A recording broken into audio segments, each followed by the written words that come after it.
Hello, hello, hello. Welcome to TigerTalk. This is the KLSU News Team's podcast. I'm the host today, Lucia Brawley. I am joined with Mel Bridges and Cade Williams. How wonderful. This is our entire news team. Last episode, it was just me and Cade, so we're very excited to be all of us here for you guys. This episode, who wants to intro it? Sure, I will. So this episode is on the gubernatorial race, the governor's race of Louisiana. There are a lot of people running for governor. If you weren't aware, there's some would say too many people running for governor. A total of 16, I believe. Yes. That's ridiculous. And so we are going to go over every single candidate in as much detail as we possibly can. And so it's going to be a whole fun time. But first, I feel like, Mel, introduce yourself because we both introduced ourselves last episode and you deserve an opportunity. Absolutely. Let me just tell you, when Lucia found me on the corner of Highland and Lee, I could have never imagined that I would end up here. No, but You're welcome. In all seriousness, hi, I'm Mel. I've been with the news team for a little over a year now. I am a broadcast sophomore. You may recognize my voice from the updates or from the Degeneration, KLSU's punk show, which I co-host on Thursday nights. Very awesome. Mel has been, it feels like you've been here like literally forever. And it feels like I've been here literally forever. So it's very exciting. But the title of this podcast is going to be Oops, All Governors, because truly it is going to be all governors. First off, 2-3 weeks ago was the LSU candidate forum. It was September 13th. So yeah, actually like three weeks ago. It was also the day before I got into my car accident. Whoop, whoop, whoop, whoop. Thanks, Nicholson and Wesley Drive intersection. Love you so much. But yeah, so it feels like a very long time ago for me. However, it was a really great experience for all three of us. We were all there and recording, and we got to see 6 of the major, well, at the time 6, one of them has since dropped out, of the major candidates talk directly to LSU students.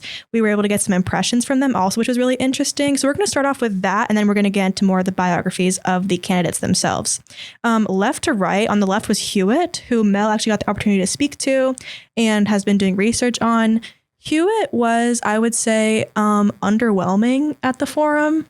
It was the same thing with her interview, was that she spoke in a very kind of premeditated manner, which made her very professional, but it also made her seem a little bit like by the books, which makes sense for a senator. You know, you want to have what you're going to say planned out, but there was almost no improv in there, which gave an air of professionalism, but it also made, like, I would say that out of everybody up there, Hewitt was the most politician, if that makes any sense. Really? Do you think so? Hewitt struck me as the most politician. I just saw her as very, to be honest, like bland. Like she didn't stick out. Also, this is Sharon Hewitt, who was the only female, like really major candidate running. Actually, the only female period running. I believe so. Yeah, I think that's true. Yeah, wow. I mean, go Sharon, I guess. I don't know. But I don't know. She just didn't stick out to me. And she came off right off the bat talking about how her experience as like an oil supervisor as a woman in that field. And it's like, I understand that that's a difficult position to hold. However, it's like, I don't know. Just this was a forum for college students, and the audience there was definitely more left leaning from like we gathered from like the applause that they would give at certain moments. And so to say, you know, you're big up with oil and gas industries is like, you know, not exactly aiming towards your target audience in this specific forum. Right. So that was interesting that, you know, she really stuck by that in that one moment. Right. Yeah. Interesting choices. But again, we're going to get more into her and her background later. So then next to her, I believe was Hunter Lundy.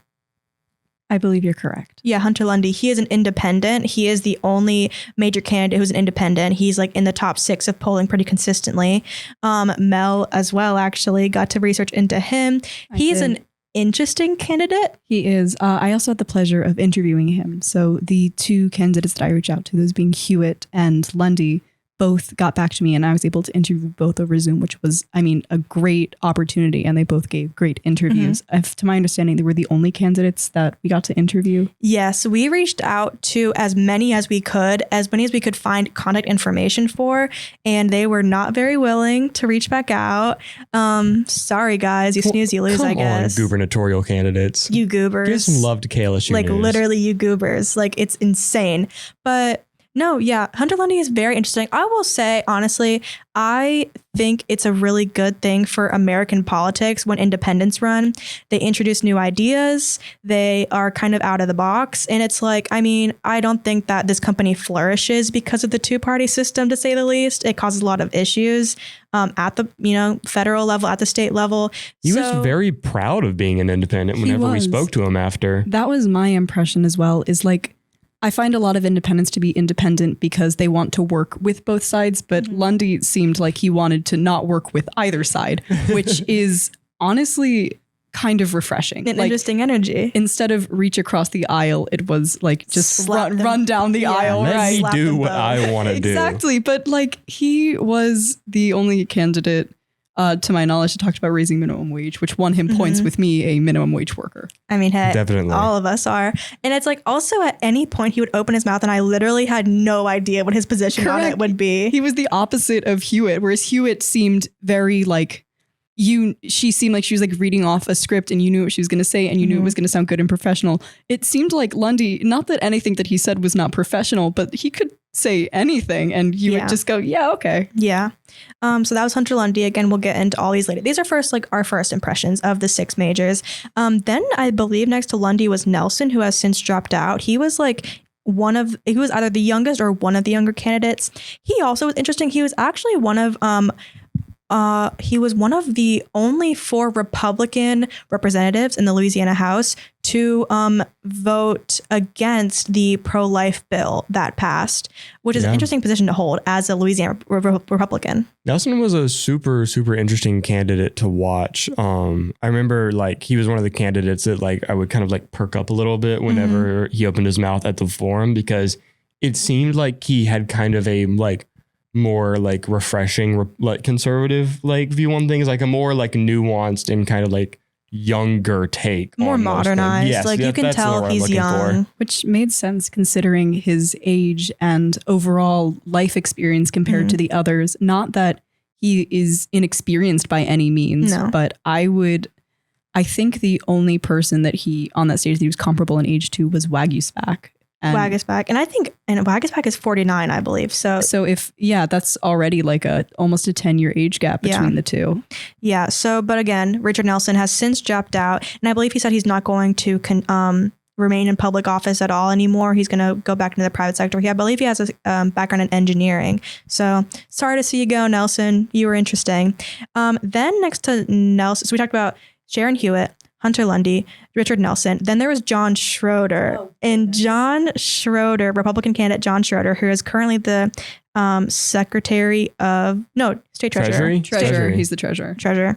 Another interesting person, to say the least. I don't think he tried very hard to apply himself and really advocate for himself to, again, college students who were there, who was the primary audience at this forum. He went on a slight tangent about... I'm going to be so real. You forgot. I toned out completely whenever Schroeder talked. He just went on tangents, period. He was if anybody, he was the opposite of Hewitt. He would talk really slow and pause a lot, which also you had allotted like 3 minutes to answer a question. So he would like talk kind of slow and then pause and then be like, and then also they need to bring back punishment in the classrooms. Yeah. And and so it was just like, okay, whoa, how did we get here? So he just I honestly, overall, he just seemed kind of sleepy. Yeah. Like he wasn't super impassioned to be there. And I was like, okay, well, if you're not even, super jazzed to be here, why am I supposed to be jazzed that you're here? The 3 things that stuck out to me, and I'm sure, which one of you took his case? Me. I'm sure you will talk about the corruption and cronyism that he kept bringing up. That was the first thing that stuck out to me. The second thing was that he would kind of frequently lose his train of thought, which is not, I get it. It happens to the best of us. It even happens to me. But on stage at a, debate like that is not it's not the foot that you want to be putting forward, in my opinion. And then the third thing was, I distinctly remember him being, I don't know if he was the only candidate to like actually bring up the Bible, or like one of the only candidates, because he said that like the Bible dictates that parents should have more discipline over their children as opposed to schools. And I mean, obviously, I think Lundy brought up the Bible as well. Okay, I don't remember. That doesn't mean it didn't happen. It just stuck with me for some reason. We'll go back in the recordings. No, definitely. Schroeder definitely was like, they had to teach Bibles again. And so he brought up the Bible for sure in connection to education. We have recordings of it. We'll bring it up, probably put in a clip in here. But that was Schroeder. Interesting. Then, those were 4. Then the 2 last ones were Waguespack and Wilson, the only Democratic major candidate. And as you all know, Landry was not there. Landry has been vacant from a lot of the major debates quite often. More so in the past couple of weeks. He's been kind of getting more into them recently. But Waguespack, he had actually quite the little crowd, quite the little fan base there. They were wearing T-shirts. They were wearing coordinated T-shirts over polos and other collared shirts. These weren't any like drawing in paint pens T-shirts either. These were like Profesh. Said Waguespack right there. But yeah, Stephen Waguespack. They were his Waguespack.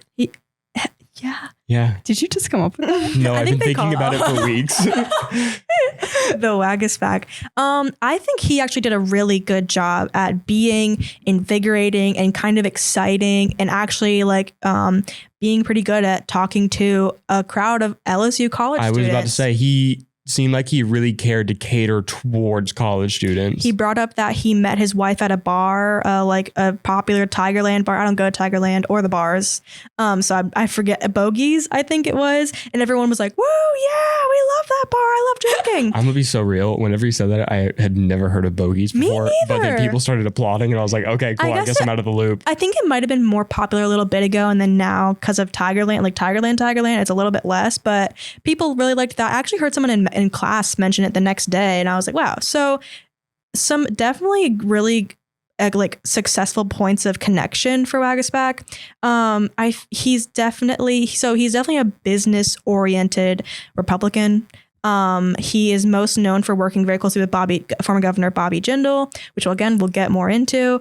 At the forum, he talked a lot about investing in technical colleges, which, aligns with his businessman perspective of we have to invest in like kind of like that grassroots type of blue collar labor and everything.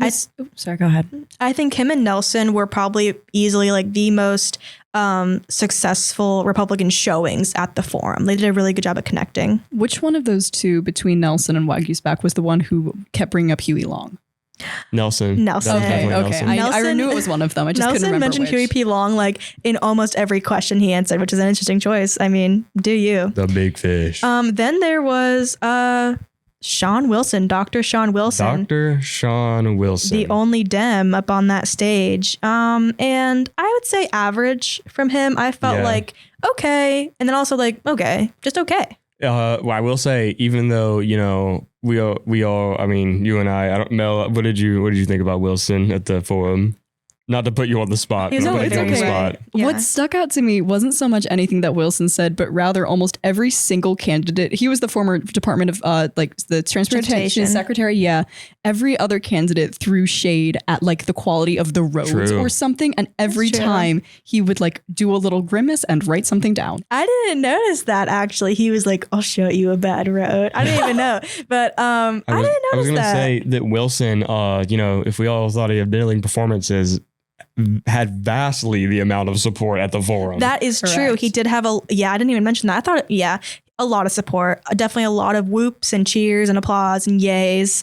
The whole shebang. Yeah. I mean, he is the average college student's candidate, Yeah. Even and especially here. being the only Democrat on stage, it's like, obviously just by having that label on you is going to garner you so much support in a college campus. Gotta root for your guy. But that was our experience at the LSU candidate forum. We also spoke with many of their press secretaries, communications people, whatever. And a lot of them were like, oh my gosh, LSU did such a great job putting on this. Like all the organizations involved, it was so nice. They gave us all our own private room. Shout out Debate LSU. Shout out Debate LSU, and also one other club, I think. But Good job, you guys. They liked you. There is one thing that I want to say before I move on, and that was I was disappointed that there was no open question answer section. Me too. We were not able to ask questions directly to the candidates, which I feel is a missed opportunity. They were all pre-prepared, and also the questions were given to the candidates, which okay, I guess, not the worst thing ever, but it's yeah, you just got a bunch of canned answers, how is that any different from a pre-recorded video they just play on a screen up above. Yeah, it would have been nice to have even a short Q&A section. Cade had a really good question he wanted to ask. I did. It was 2 paragraphs long about insurance. I really wanted to make him sweat and be I know what I'm talking about. I'm a journalist. I'm a journalist. Never got to it. He's also the only voting Louisiana voting member of the news team, because I'm registered in Georgia and Mel's registered in Maryland. I was about to say yeah, you guys have no stake in this, and I was like, no, that's not it at all. If anything, we have a harder stake, because we don't get to vote, but we still get all the benefits and or negatives. We are at the will of you, voters. Yes, please. So make the right decision. But we're going to get into the hard and fast facts. First up is Landry, who is obviously the front runner, has the most in campaign contributions. He's donated a lot of money himself to his own campaign. He's I don't even know. He's the front runner. Period. So I have I did the research on Jeff Landry, and there's a lot to Jeff Landry, more than I could really fully get into here. But Landry, of course, Attorney General for Louisiana for a long time, and basically arch rivals with John Bel Edwards, and basically they hate each other from everything that I've seen. Whenever it was announced that Landry was running for governor, John Bel Edwards was asked about if he was going to endorse him, and his answer at the time was, he's now endorsed Dr. Shawn Wilson. But his answer to that was, I don't know who I'm going to endorse yet, but I can assure you it won't be Jeff Landry. So Jeff Landry, Cajun American, he values gator hunting. He loves gator hunting. I watched an interview with him where he just talked about that for 5 minutes. And so I was like, all right, cool. Very pro-life candidate. And he would support a national ban on abortion. He is he is very in tune with kind of the Trump era kind of Republican. He really caters towards that audience. He skipped out on the LSU Public Forum to attend a campaign rally in Bossier City, Louisiana, with Donald Trump Jr. and Rascal Flatts, and also co-hosted by the NRA.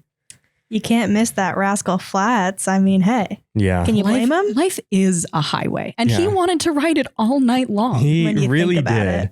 Landry also has a bunch of talking points about censorship in the media, and that was mainly brought on by COVID, because that was during the time whenever there was so much COVID misinformation and everything.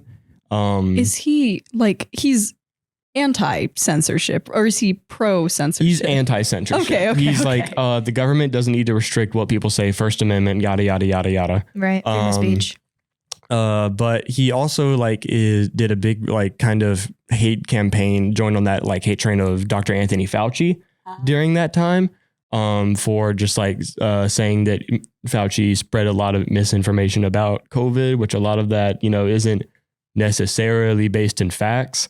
But the thing is that maybe Anthony Fauci. The thing is Fauci might not have been the best person in that position at the time. Definitely. I don't think he had the right public facing training, and it's hard to translate scientific facts into things that are easily digestible and understandable by the public during a fastly moving crisis and pandemic. Yeah.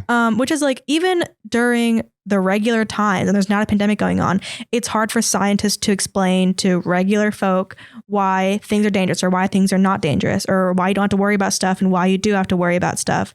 So I think he was in a tough position regardless.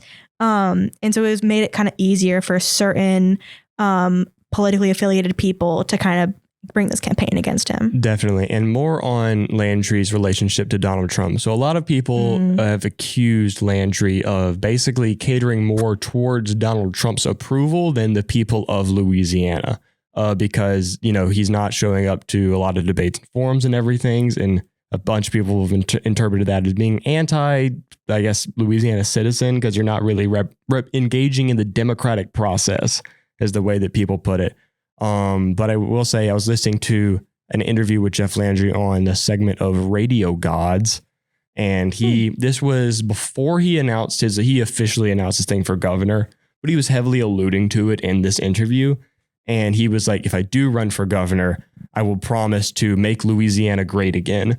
Very much parroting the MAGA sentiment. Where did and everything. he come up with that? Oh yeah, very original. So then I have a question for you, Cade, and I apologize if you are getting to this and I've jumped the gun. Oh, it's okay. You're totally good. Is if he is so kind of for lack of a better term, nationally focused, then why, from your research, why do you believe he's polling first? What is making Louisiana so drawn to him? That is honestly a great question. And I feel like I have like half of the answer. I think one thing is he got out ahead first. He got out very early and like very publicly was like, I'm running. And he had that spot as attorney general and like people knew his name and he like has made the rounds in the media of like getting around and like going around to different places and holding big rallies. And also just like being on the Trump card and being officially endorsed by Donald Trump is going to go a long way in Louisiana. So I think that's a big part of it. But like to be so far ahead that he is, I think it's like current polling things is like he's up by like 40 points in the polls or something. I think it has more so it's almost more of a reflection on honestly, his Democratic counterpart, Wilson, for not being as proactive. I was going to bring that up whenever I got to Wilson. But yeah, Wilson released his first TV ad last month. Last month before or after the LSU debate? After. That's insane. Yeah. And I saw that in a news thing and I was like, whoa, we're a little behind so here. You're competing against somebody who has incredible name recognition, probably the greatest in the entire race, followed maybe by Waguespack and Schroeder. And yeah, I just don't think Wilson's doing enough to get his name out. Clearly, people who don't like Landry are going to look to the Democratic candidate, who Wilson is. And yet he's just, and it maybe requires more money, which Wilson does not have from contributions. But I mean, yeah. He also, Wilson may not be the first Democrat on the ticket. I did not vote, so I do not know what the ticket looks like, but Wilson's at the very bottom of the ticket. So it's not even... It's alphabetized. It's alphabetized? Yeah. Then he's not even the first Democrat on the ticket. Yeah. That's true. I will say another thing about Jeff Landry is he's had a lot of campaign controversies, he's run into trouble like with legal reasons with his campaigning. Notably, he had a big scuffle with the Louisiana Board of Ethics whenever he took a free private plane ride to Hawaii using a campaign donor money. He had some rich businessmen campaign donors, and he was using their campaign donations to fund his flight to an attorney general's convention in Hawaii. And so I think he received some sort of penalty for that and everything. The ethics board opened an investigation into him. Did they already wrap that up and give him the penalty? Great question. Because I believe that would be ongoing, honestly, for a longer time. There was actually multiple private plane rides that were documented. However, the ethics board only chose this one flight to and from Hawaii to focus on and center on the investigation. I have here that they did charge him. Oh, look at that. Pretty snappy. Yeah. He in response said that the charges were politically motivated. Right. That's true. He did. And then John Bell Edwards responded that it was ridiculous. Well, he was like, I remember the reason that John Bell Edwards responded was because initially I believe Landry levied that this was a direct attack from Edwards. Landry not dragged Edwards into it, but no kidding. But he accused Edwards by name. And then Edwards released a statement via a spokesperson that was I found out about this when y'all did. And then because Landry was the one to break this news, if I remember correctly. He was the person. He got out ahead before the press could. Which seems to be a trend with him, is getting out ahead and getting there early. Yeah. He also was in a Substack. In a Substack post blog was and actually it's better for the citizens of Louisiana because I didn't use their taxpayer money to go I'm glad you brought Hawaii. that up, because on that same little podcast thing where I was listening to about Jeff Landry, at the time there was a bunch of controversy with New Orleans Mayor Latoya Cantrell for flying first class using taxpayers' money to France. and like various Right. other flights. And in the podcast, he was asked about like his opinion on that and everything. Very critical of Latoya Cantrell, taxpayer money shouldn't be used for that. Incredibly immoral. Mayor Cantrell did end up paying all of that money back to taxpayers and like doing a whole refund of the whole thing. But interesting that he kind of got caught up in a very similar situation, but then was like, at least I didn't use taxpayer money. Yeah. Kind of snide. Anything else about Landry? We have 15 more people to get to. I do have one more thing. Okay. So Landry is very, very, very enthusiastically pro death penalty, which is also another reason why he is at ends with current Governor John Bel Edwards. He's like, if we can't get lethal injections done because of like shortages with the like type of a serum that is used for that, he is like pro hanging, firing squad, and electric chair. If that can't be done. The death penalty issue is very interesting because there are actually multiple drugs involved. There's a drug to like, it's a painkiller. There's a drug to kind of sedate you. There's the actual then drug to kill you. And also doctors aren't allowed to kill people. They're not allowed to give the death penalty. So it kind of is like this weird legal thing as well. Yeah. And some of the drugs involved in the process are not available to like get in the US because they are illegal to procure. So it's like the literal like legal system has to kind of go through these extra legal ways to get these things for the lethal injection. But that is Jeff Landry, the current frontrunner. But he's not the only guy. You got lots of options, Louisiana you have voters. 15 other options. Lots of flavors to choose from. Like, for example, Shawn Wilson. Old Shawnee, old Dr. Shawn. I don't know why Doc. I called him that. We are not chill like that. So Shawn Wilson received a doctorate from UL in urban and regional planning. He was a Boy Scout and worked as a transportation secretary for the Department of Transportation since 2016. And he's a progressive Baptist. And that's all the early bio that I have on Wilson. Department of Transportation, under him, he's just a secretary, but they in 2020 had done so much like spending and everything that they had a $14 billion backlog of projects they just needed to get to that like had the funding and everything and planning. They were just like, they had been doing so much that like they just are caught up.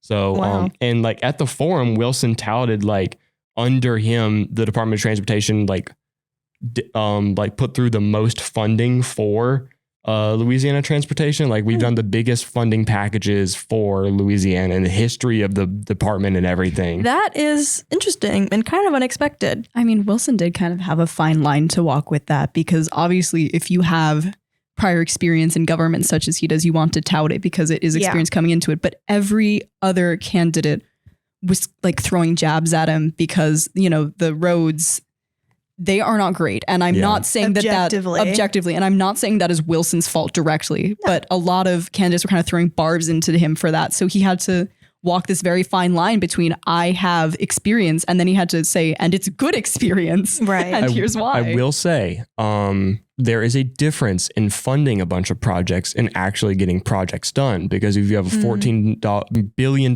backlog of projects, then, you know, what is actually getting done here instead of just like having money sitting around. Right. So like there's the whole thing about efficiency and everything. Wilson also has a bunch of stuff about the economy. Wilson also, I don't know why he didn't say this at the public forum, but like first bullet point on the economy stuff is he wants to raise the minimum wage in Louisiana. Wow. Yeah. Dang. It will maybe not minimum wage. It's just, it says raise wages. Okay. So, you know, could just be optimistic. The higher wages. Also, he wants them to really pump as up. also a minimum wage worker. So, and he also wants to promote pay transparency so that there's not as much secrecy about like what kind of public officials and different like working class people are making in Louisiana, so that, you know, people will be prompted to talk about it more and hopefully get paid more. It's so interesting that America, honestly, and other countries as well, but like it is kind of this thing where we're like, you can't talk about how much you make and like how much you have to spend to live. And it's like, why? It's not your fault what you make, honestly, a lot of the time. And it's like when you talk with your fellow coworkers about your wages, it kind of just makes things better for everybody at the end of the day. Yeah. Okay. Another thing about Wilson is that for the insurance crisis in Louisiana, which a brief summary of the insurance crisis in Louisiana. Louisiana has a lot of natural disasters. Natural disasters ruin houses, and people can't afford insurance companies can't really afford to fix all these houses that keep getting destroyed by natural disasters. And so they're leaving the state, and nobody can really afford to fix the houses on their own. So there's a big crisis with that. So that's the insurance crisis. Insurers don't want to insure Louisiana homeowners. Yes, because it's so expensive. Right. And they were like losing a lot of money on it. So there's only a very few limited amount of insurance companies in Louisiana. And because of that, they can jack up insurance prices by like very high rates. And so that's like one of the big issues of this governor's rates is how are you going to tackle that? Mm-hmm. And honestly, I don't know what the right answer is at all because that's such a complicated issue. Because it's like, the business of continuing to rebuild houses so that your customer doesn't have to pay, not the best business to be in. Yeah. But that's going to be more of the United States as the climate crisis gets worse. Yeah. Wilson's stance on it is that he really wants to hold insurance companies accountable and like pass laws that like make it to where they can't actually take as much advantage of Louisiana insurance like holders as they possibly could. Other candidates are suggesting to change up the laws to attract more insurance companies into the state, mm-hmm. which will then generate competition and then prices will lower, kind of like the whole like capitalism business argument. But that's kind of capitalism business argument. Yeah. I don't know. It's for context, it is 8 p.m. and the day before fall break. We have all had a full day before this. Do you know where your children are? I had 2 midterms today. It's so... Yeah, please forgive us. We're trying so hard. We had to postpone this also because of so much stuff. We are busy people. College is hard. Busy. I work another job. We are all like full-time college students. It's so rough out here. Okay, but that's Wilson.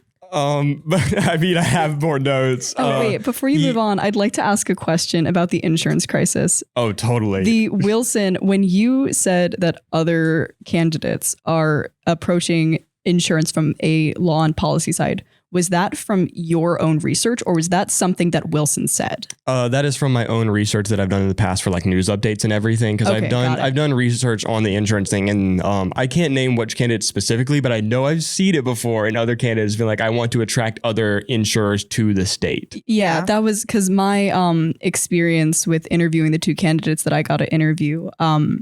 I remember one of the candidates, Lundy, echoing a very similar request. Yeah. So I, obviously have a sample size of 1. And so it's not like I can be like, that means all candidates are, but I know that there is at least one other candidate in the race that is doing that same thing. So I was just not sure.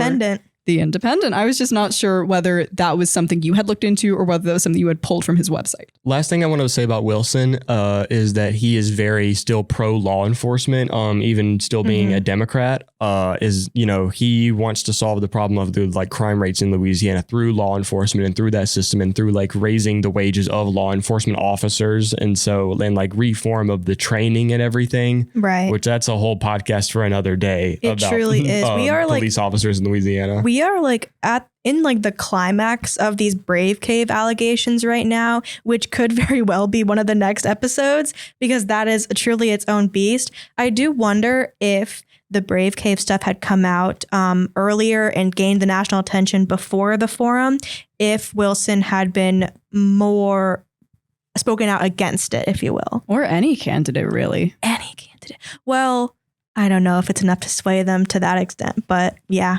All right. Well, I guess that'll be about it I have for Wilson. Those are easily 2 of probably the most popular candidates. If there's polls are showing it, definitely. Polls are showing if there is a runoff, it would likely be those two. But again, you have now 13 other choices. Let's get into Waguespack.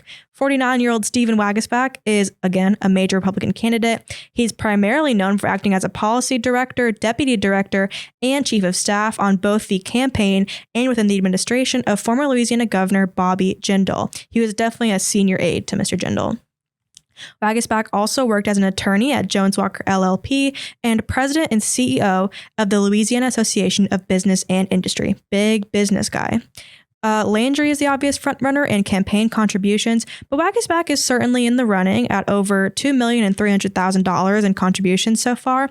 However, according to the Illuminator, over 43% of money supporting Waguespack are coming from anonymous donors, meaning mainly super PACs. Waguespack is endorsed by Republican U.S. Representative Garrett Graves and the Times-Picayune. So far, the Times-Picayune is the only sort of media news entity to come out and endorse somebody, and they endorsed Waguespack. So that's interesting. According to his website, Waguespack wants to increase police pay, wants to expand school choice, wants to reduce the size and scope of the Department of Transportation bureaucracy in Baton Rouge. He is also, quote, pro-life and supports the laws of Louisiana that limit abortion with very narrow exceptions. To him, being pro-life also means being pro-mom and pro-family.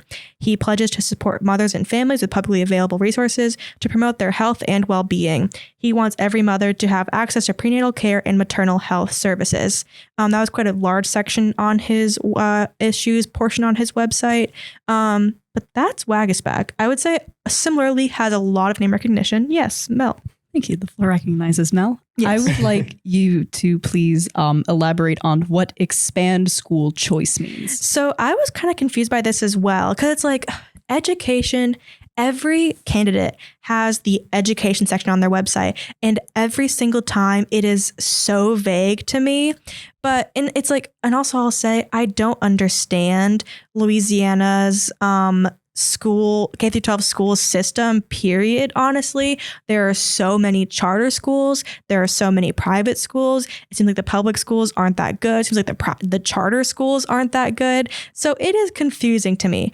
But basically, in Louisiana, there is what is called public school choice, and people can transfer to schools kind of outside their district to like be able to go to better schools, essentially, is what my understanding of it is.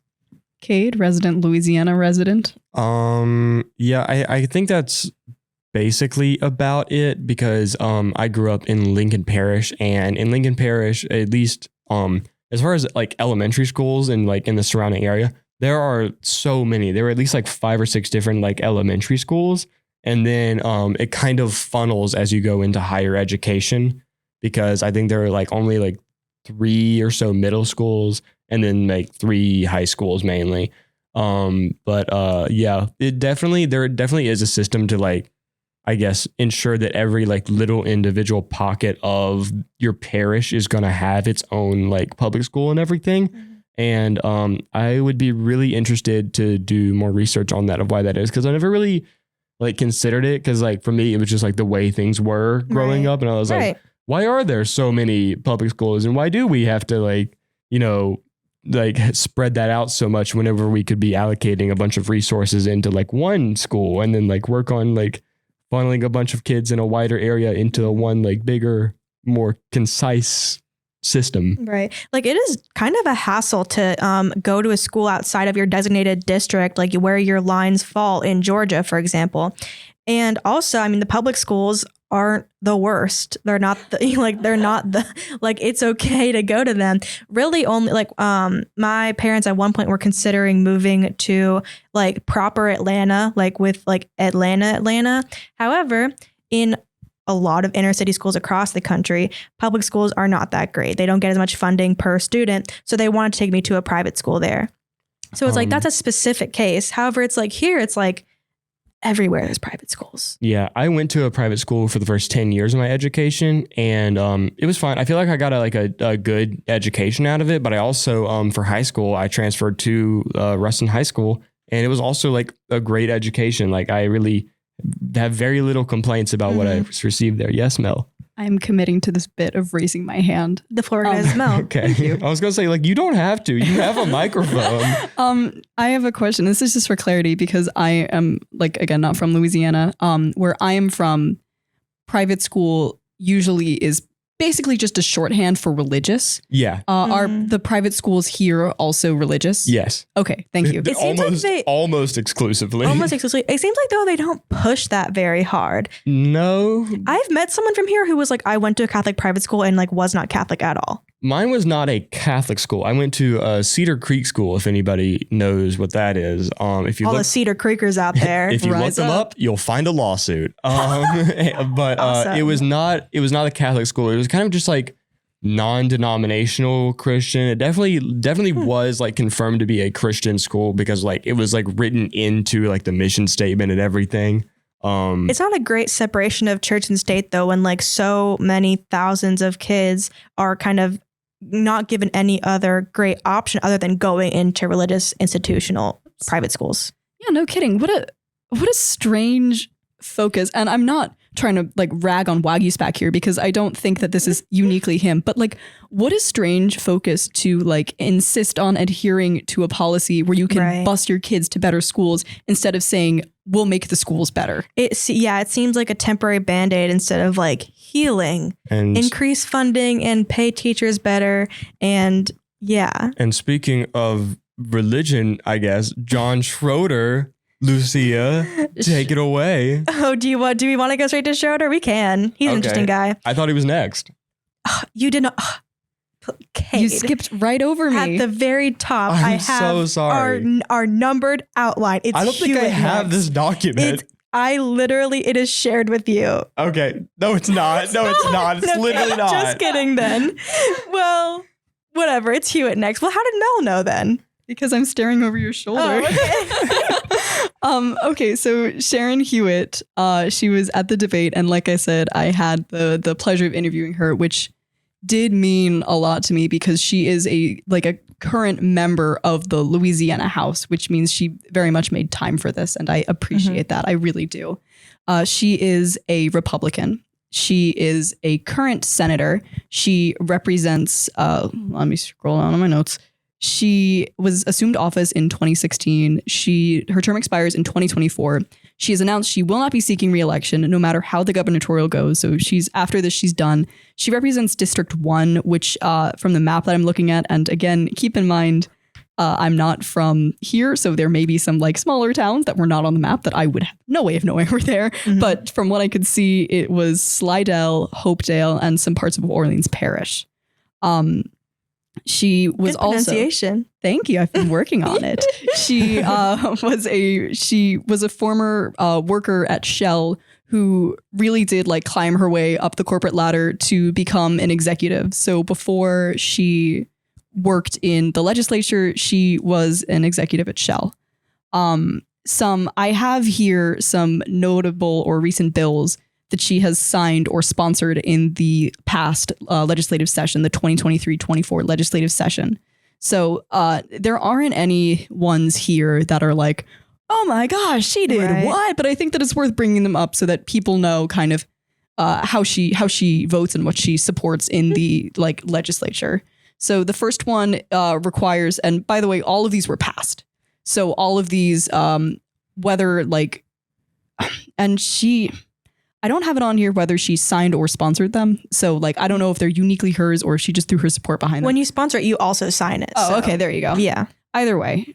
First one requires display of the national motto "In God We Trust" in every public elementary, secondary, and post-secondary education classroom. Second, provides relative to penalties for distribution or possession with intent to distribute fentanyl or carfentanil, which is something that she brought up in the interview. That is a very big source of pride and during the forum, she mentioned fentanyl and What? Oh, In the the car forum. fentanyl. Yeah. I'm sorry. I was looking and I was like, the forum? I thought you both just like died for some reason. I was like, all right, I'm going to finish out the pod. It is worth noting, and I did not look into this very hard. I couldn't find much information about it, but there was an almost identical bill that had been voted dead a few weeks earlier. I could not find any wording differences. I'm sure there were differences because that one died and this Maybe one they passed. added a weird amendment somewhere in there to appease some people. But either way, this one passed. Then this next one adds financial literacy as a required course for high school students. Okay. So in order to pass high school, you have to be financially literate. Okay. Which, hey, I'm a fan of. It doesn't say like, if it like replaces anything or if it's an additional class, like, but now financial part of like home ec or something. Correct. Or they just like replace shop class. Do you all still have shop class? No, we did yes. not have shop You class had at shop all. class. I didn't. It was an elective. Did you take it? Well, yeah. No. But okay, I want to Look at him. I want to butt in. With respect, look at him. I want to butt in real quick. So in high school, there was a certain amount of time at the end of one of my math classes, like at the end of the year, whenever we weren't really learning anything, and my teacher was like, "Hey, let me know if you guys want me to teach you anything, like anything that you want to know, and like I'll work on it. I'll like make a lesson plan for it." It was a math class. So I was like, "Okay, can you do a unit on how to pay your taxes?" Which I thought was pretty simple. And she said no. See, this is Louisiana schools in action. I was like, how much time did she have left extra at the end? Like 3 weeks. What? Yeah. I was like, okay, fine. That's fine, I guess. Whatever. Not me trying to like be an actual good student and citizen. That is like, dude, that's one of the most common like tweets that's like, they never taught us how to like check your oil and balance a checkbook in class. And it's like, I mean, that's true, I guess. Well, now they have to. I mean, now you have to, Louisianians. Okay, interesting. And then one last one, which is similar to the penalties for distribution or possession. But this increases penalties for the crime of creation or operation of a clandestine laboratory for the unlawful manufacture of certain controlled dangerous substances. So the penalties were already there. This just raised them.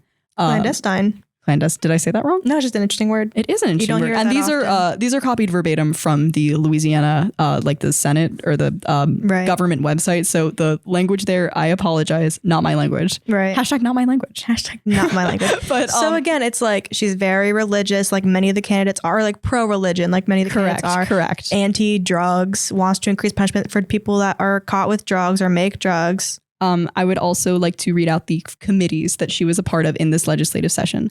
So first of all, she is the chairperson for the Senate and Government Affairs Committee.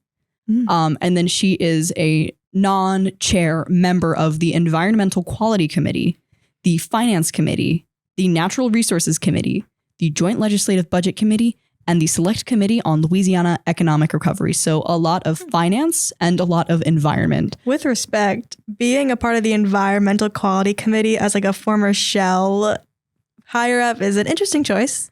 I mean, when we did the interview, she was very like proud of the fact that she worked at Shell. And she also made reference to wanting to keep oil jobs in Louisiana. Oil industries just famously don't have the best track record with making things greener and cleaner out there in the nature. Okay. Very apart though, like very integrated in government. Correct. Speaking of government, John Schroeder. I have 2 more points, Cade. Stop. First you skipped me, then you rushed me. He wants to get out of here. I just want to talk about John Schroeder so bad. Hold on. Okay, so speaking of the Treasury finances, her financial breakdown, she had about $550,000 in contributions, about $680,000 in expenditures. Thank you. Expenditures. About $595,000 cash on hand and about $200,000 in loans. So she did not. I was surprised at how low her her contribution and cash on hand was, but it makes sense because her the word that I cannot say that you said expenditures was also relatively low. So she hasn't. It looks like she hasn't been doing a ton of campaign spending compared to the others, which is fine. You know, you don't have to plan a whole big thing in order to be governor. And then she had one of the higher loan amounts too, if I'm remembering correctly. Correct. Yes, she did. She did have one of the higher loan amounts. The last thing is during the interview, I asked her, what is it that you want the residents of Louisiana to think of when they go to the poll and they see your name on the ballot? And she said that she wants you to, to think of her blueprint. So if you go to her website, she has a section all about it. It's called the Hewitt Blueprint. And it's just an overview.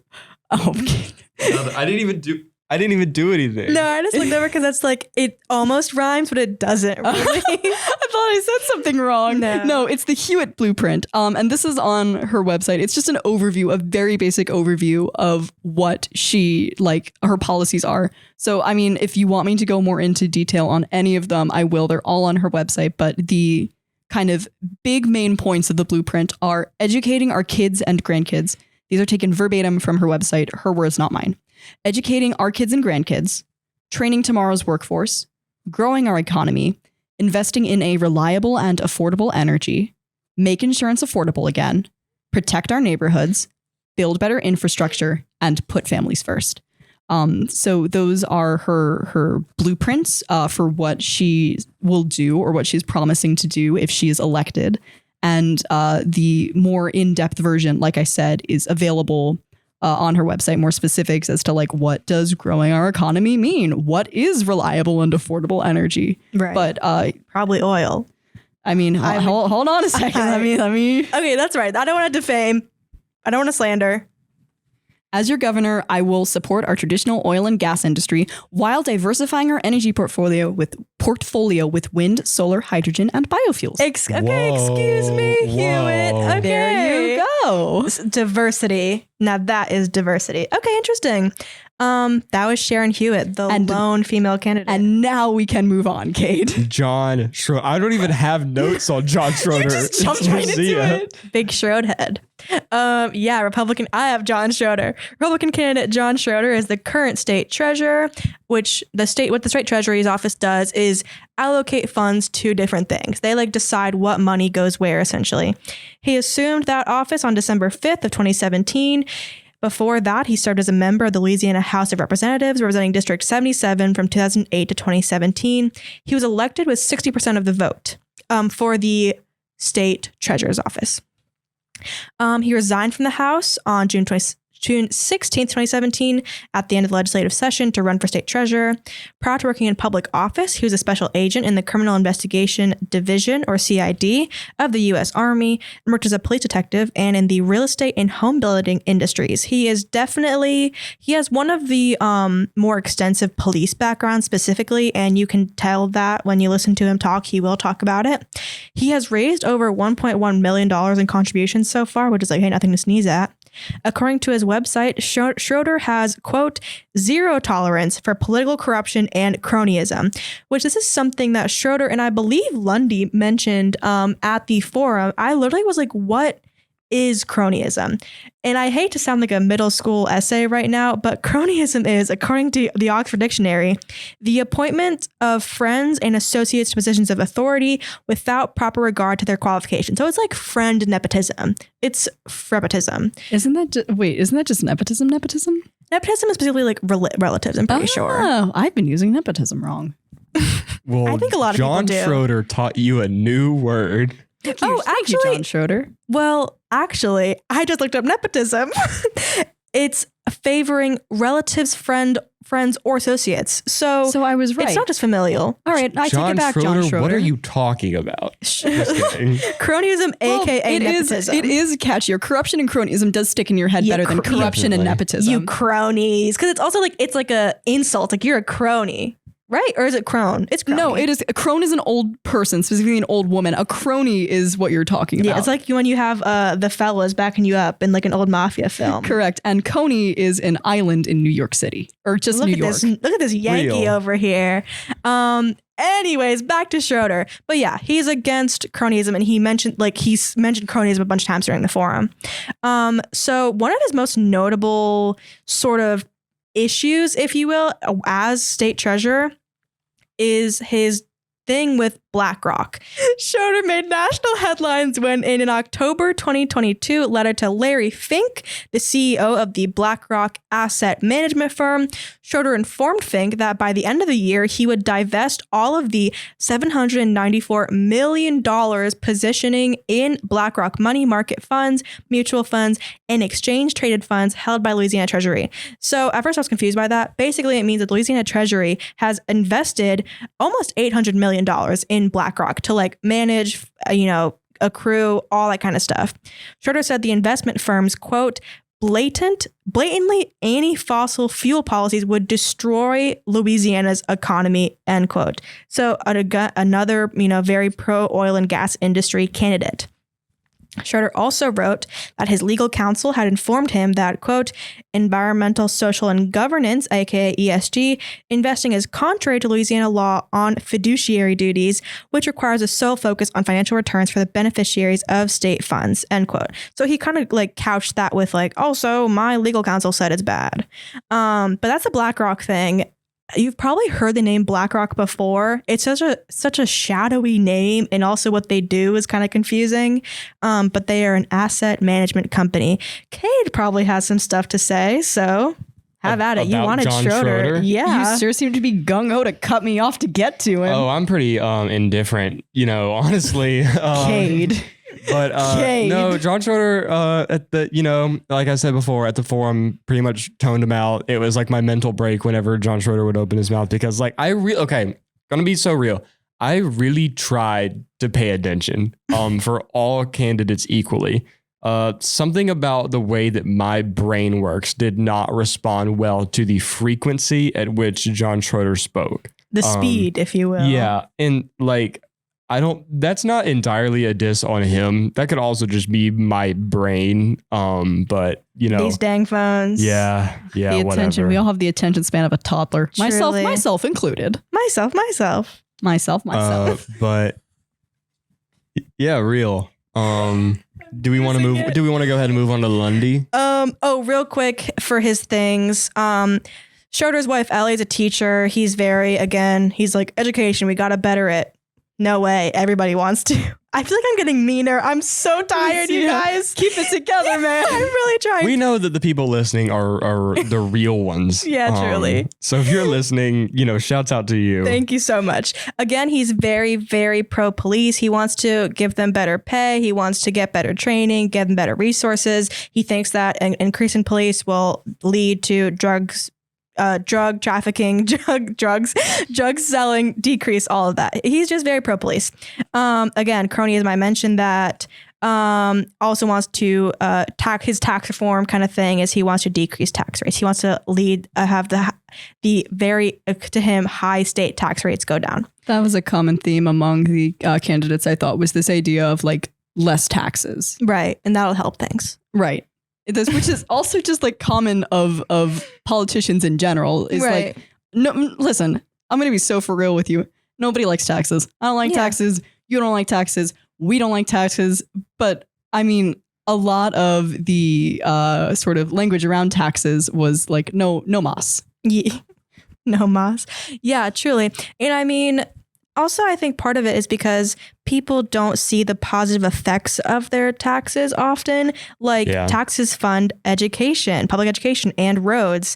And yet we take a look at those things and they don't look all that great, which kind of reduces our motivation to continue to pay them. It's not that I don't like taxes. I don't like how taxes are delegated and how resources are allocated. Well, guess whose fault that is? I also don't like having less money. That's true. I mean, hey, let's just say it.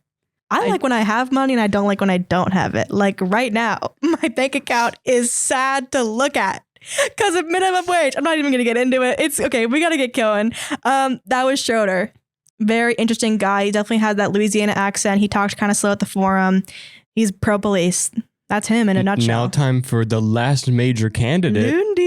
Hunter Lundy. So Hunter Lundy is running as an independent candidate. He is the front runner for the independent party.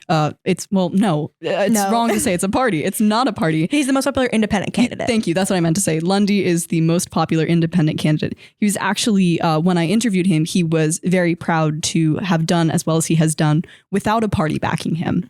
He That's real. I would agree with that. Was consistently polling ahead of people who did have a party backing them, even people like who are on that list, like people that we just talked about. Right. He was the polling, 6 major who like continue to be invited to like the major debates, forums, events. Correct. So Lundy is a lawyer. He ran for Senate as a Democrat in 1996, but was unsuccessful. Like I said, he's a lawyer. He's not a politician, which he again is also very proud of when I interviewed him.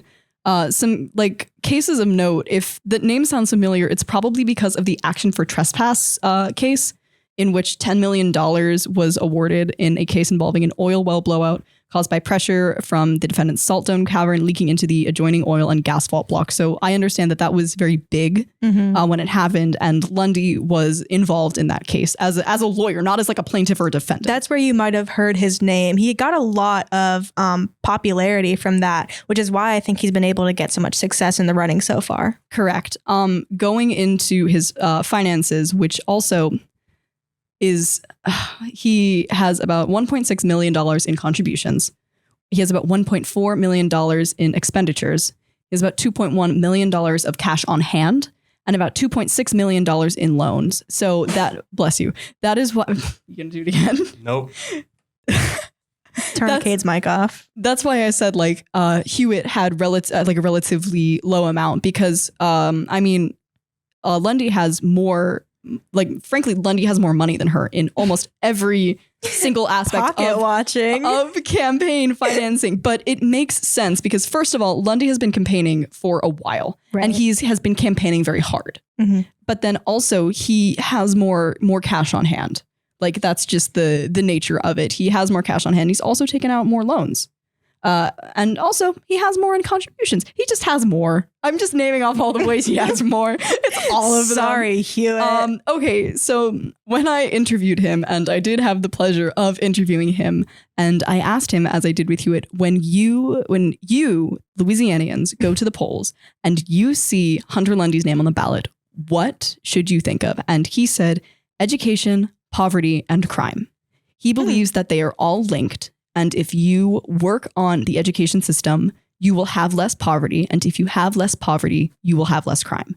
So that was kind of his 2 big things are education, poverty, crime, and being an independent who does not get caught up in partisan politics. Based. So don't say that. Can't say that, Cade. In terms of specifics, like in terms of specific campaign points, I have a few points here. So for education, he said, as did Hewitt, no more teaching to the test. So no more, we are going to teach towards this exam instead of we are going to teach. Just to memorize it for like the next couple weeks and then out of you. And then something unique that he mentioned was he would mandate recess.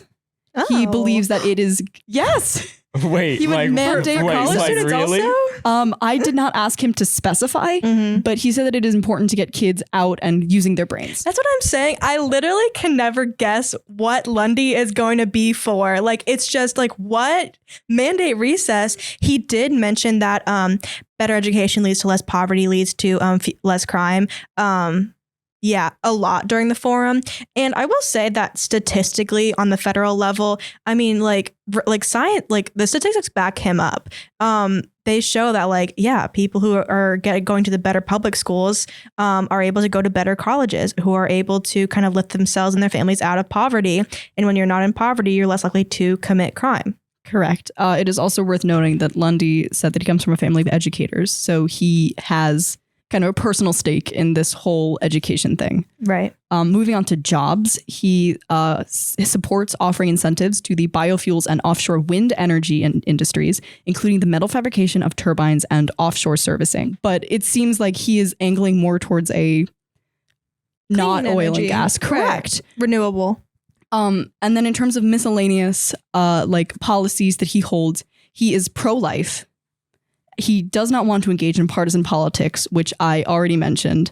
And he pledged as governor to have an open door policy. So if you wanted to approach him with something, you could do it. He pledged to be quite approachable. On the for the 6 major candidates, I believe, and this was again the old 6 because it was Nelson. I think Nelson and Wilson were the only 2 pro-choice candidates. Yes. By the way, this seems as good of a place to say this as any. When you go to the polls, Richard Nelson will still be an option on your ballot.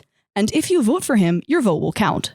So please don't like put him down as a joke. No, please do. Let's force him back into I coming. think that'd be hilarious. if Listen, Nelson got all I'm saying is if you do not agree with Richard Nelson for whatever reason, but you also don't agree with any of the other candidates and you check off Nelson thinking, oh, my vote won't matter. It will matter. Your vote matters. Your vote matters. You can make him come back, you guys. Let's do it. Let's make him come back.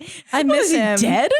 I'm like for necromancy? I miss Father Nelson. But yeah, okay, cool. So that is I'm losing it a little bit. That was the first. That was the major 6 candidates, and now we have the 8 more to get through. These guys, okay, so affectionately, with love and respect in our hearts, we're calling these guys the oddballs, because they have very minor campaigns. It's actually hard to find even a website. This is going to be a bit of a speed round. Truly. The first up guy, though, I'm going to go a little in depth on because he is interesting to say the least. Frank Scurlock is an independent who ran for mayor of New Orleans as a Democrat multiple years ago. He is the founder of Scurlock Entertainment Global, Positive Sky, and Air World Enterprises. He also is the owner of Spacewalk Incorporated, a company specializing in bounce houses and safety air cushions. Okay. Not only did he run for mayor of New Orleans, he also launched an independent campaign for president of the United States for the 2020 election. Clearly, he didn't go very far with that. Also in 2020, he filed a lawsuit against the owners of the Times-Picayune and the Advocate, as well as a former Picayune reporter. The suit alleges that the Times-Picayune in April of 2018 published a story that falsely stated Scurlock had been arrested in California a year earlier. The story, which was written by reporter Kevin Litton, stated that Scurlock that day had pleaded no contest to a charge of, quote, lewd and dissolute conduct, end quote, a charge that was based on an Uber driver's complaint that Scurlock had masturbated in the backseat of her car. What? I did not tell either of them that was, I was reading this and I was like, what is going on? I'm sorry. Are you going to say whether? I'm going to say more. The lawsuit does not discuss or dispute the specifics of that incident. Instead, it focused on the newspaper's use of the word arrest in asserting that he was never arrested. The allegation, according to... Wait. Is he saying that he did it, but he wasn't technically arrested? I was going to say, that was... to me, not the most incriminating part of that. I mean, to almost anyone. He did plead not guilty in court. So there's that. But in the lawsuit, he's like, I wasn't arrested.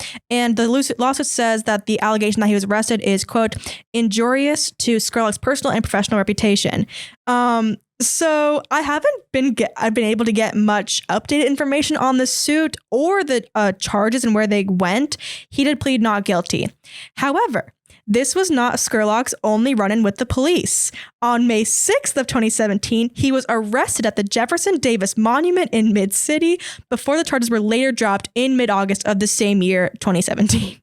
Scurlock's attorney, Thomas Robichaud, said the state had violated several of his clients' rights, including those of free speech and against false arrest. Robichaud said, quote, as we have held out since the beginning of this matter, there was no reason to charge Mr. Scurlock with anything, much less arrest him, end quote. He was facing charges of assault and crossing a police cordon after the video recorded incident of him being arrested, during which he could be seen calling to officers during a demonstration at the since-removed statue of the Confederate States president. As one of the officers left the scene, Scurlock approached the officer, who told him to back away. He was eventually arrested as several other officers converged on the scene.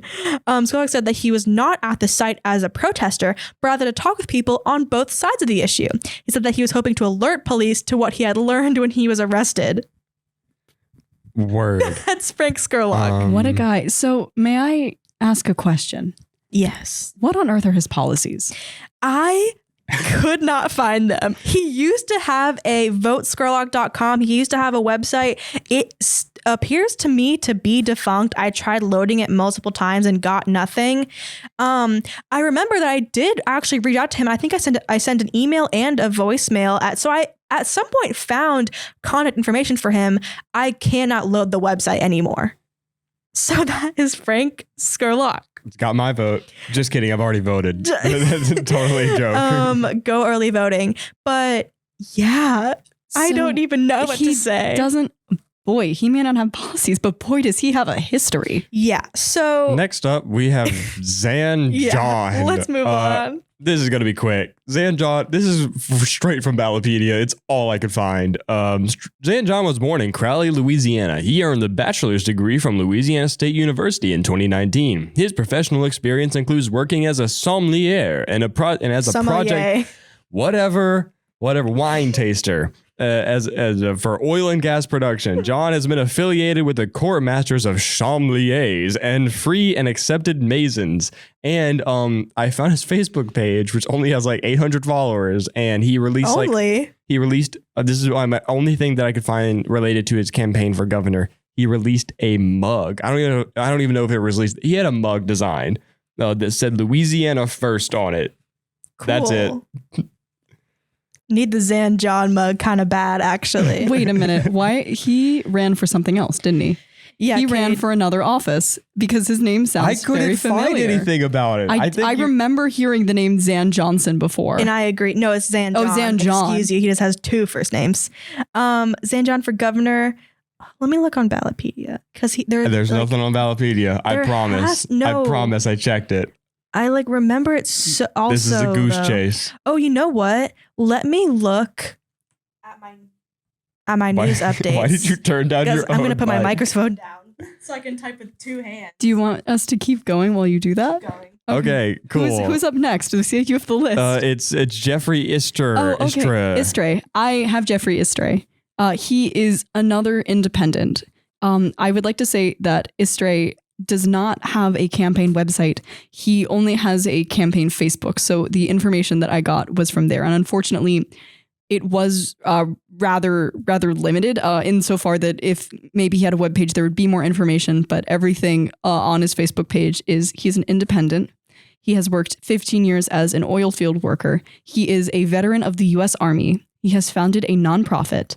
And as per his campaign Facebook, he is family oriented, with Christian values, a combat veteran, and blue collar. So do you want to answer about Zan John? I do. Sure. You remember his name because last semester in April, we talked about the people who hadn't answered their candidacy for governor, and he is one of those guys. Oh, that's lame. Word. I mean, not that it's lame that he's running for governor.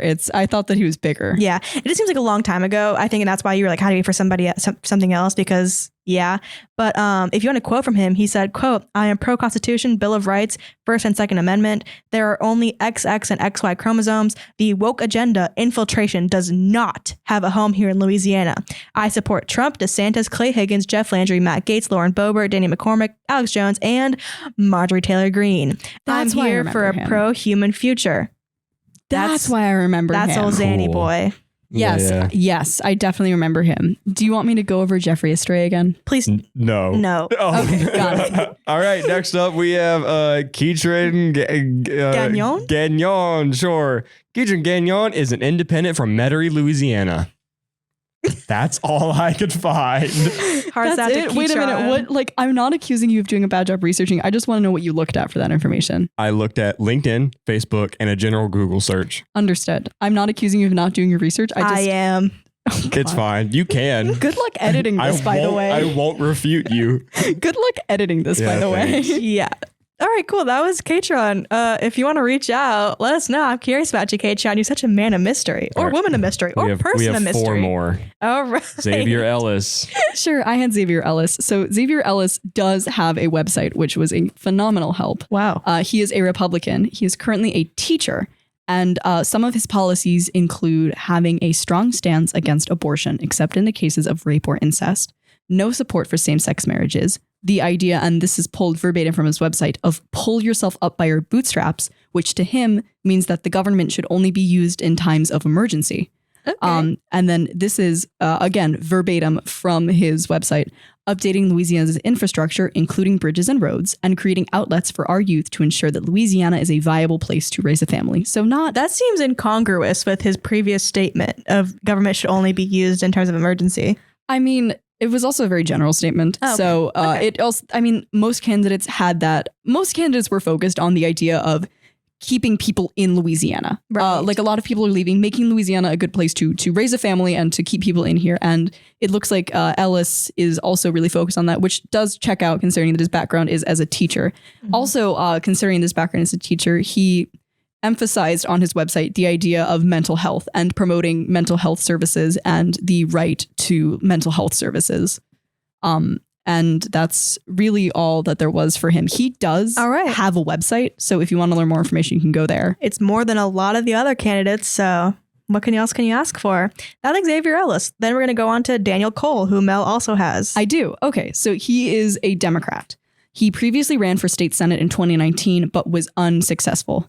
He emphasized the state's property insurance crisis. He said that he chose to highlight this issue in his campaign announcement because it is, quote, the single biggest issue, period, over the state, end quote.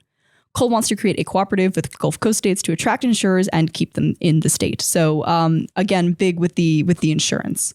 And he is a pastor at the Eva United Pentecostal Church in Monterey. Pentecostal, excuse me. His day job, however, is as a special education teacher at Bolton High School. He has 30 years experience in education and has coached many years in basketball. Wow. Yes, so he is another educator. He is a special education teacher. He is also a pastor, and he is big on insurance. But whereas Ellis was a Republican, he is a Democrat. So kind of a yin and yang situation we got going on here. Maybe you guys should team up. Next up, Patrick Henry Barthel. I also have Patrick Henry Barthel. So there was not a lot of information on him, which is very, very interesting for reasons I will get to in a second. So first of all, he is a Republican. He was a Democratic candidate for governor in 2003, which was ultimately unsuccessful. He plans to bring jobs to Louisiana. How, he did not specify. He also said that he plans to bring Disney World to Louisiana. Yay! Again, an easily accomplishable task. There was We're gonna get Disney World, guys. There was no elaboration on that. And also, I would like to point out, we all remember Six Flags New Orleans. It's apparently we all don't remember because Cade had no idea about the debacle. All there is to say about Six Flags New Orleans in relation to Disney World is that we did try to bring Disney World to Louisiana and it didn't turn out so hot. So I don't know if Disney World is like a metaphor or if he legitimately wants to bring the mouse to Louisiana. I'm hoping that he brings the mouse. I hope it's both somehow. Like it will be like we'll become a Disney World state because we'll have Disney World and it'll just like seep into all parts of daily life. So campaign funding was secretly like a super PAC founded by Bob Iger or something Walt like that. And Bob Iger, the spirit of Walt Disney. So there is not a lot of information on Patrick Henry Barthel, which is a shame because I would love to know what bringing Disney World to Louisiana is. But unfortunately, besides bringing jobs to Louisiana, there was no mention of his policy. He's busy at Disney World, I guess. Like he's already enjoying it. Lastly, Benjamin guy Barnes. First of all, pat yourself on the back. You made it here. Okay. Benjamin Barnes is an independent who, surprisingly, I can't find much info on. His website states that he believes, quote, motherhood is a choice, capitalized choice, and should not be a consequence. Let's, LETZ, ban forced, all caps, birth. Legalization of abortion in Louisiana will allow a woman to fully exercise her constitutional right of freedom of choice. At a minimum, rewrite that trigger law to include incest and rape.